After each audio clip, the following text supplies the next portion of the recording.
સમગ્ર વડોદરાની અંદર ગત વર્ષે જે વરસાદ પડ્યો અને ત્યારબાદ પૂર આવ્યું, ત્યારબાદ ભૂવાનો જે સિલસિલો છે એ આજ દિન સુધી યથાવત છે. આપણે જોઈ શક્યો છે કે આજે અકોટાથી લઈને મુજમવડા સુધીનો જે રોડ છે 2024માં એમાં 17 ભૂવા પડ્યા હતા અને ત્યારબાદ પણ અત્યારે 2025માં આ ભૂવાનો પડવાનો સિલસિલો યથાવત છે.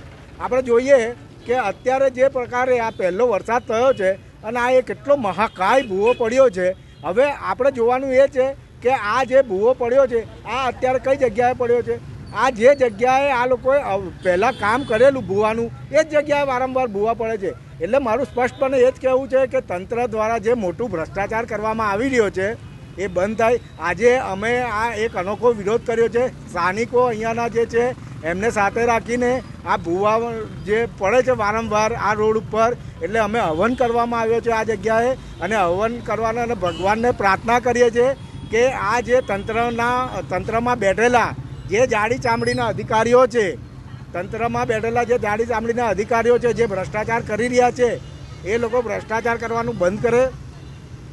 આ જે ભૂવા પડી રહ્યા છે સમગ્ર વડોદરાને ભૂવા પડવામાંથી મુક્તિ મળે અને ભગવાનને અમે એ પ્રાર્થના કરીએ છીએ. અને આ ભૂવા પડવાથી કોઈ બી જાતની જાનહાનિ ના થાય કોઈ બી વડોદરાવાસીઓને, એના માટે આજે અમે એક હવન રાખવામાં આવ્યો છે. અને આ રોડને તો આ રોડ ઉપર વડોદરાના સૌથી મેક્સિમમ જે ભૂવા પડ્યા છે આ જ રોડ ઉપર પડ્યા છે અને કરોડો રૂપિયામાં ખર્ચવામાં આવ્યા છે અને કરોડો રૂપિયાનો ભ્રષ્ટાચાર પણ આ રોડ ઉપર જ થયો છે.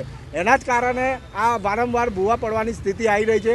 એટલે ભગવાનને પ્રાર્થના કરીએ કે આ તંત્રમાં બેઠેલા જે અધિકારીઓ જે ભ્રષ્ટાચાર કરી રહ્યા છે એમને સદબુદ્ધિ આપે અને વડોદરાને ભૂવા નગરીથી છુટકારો આપે.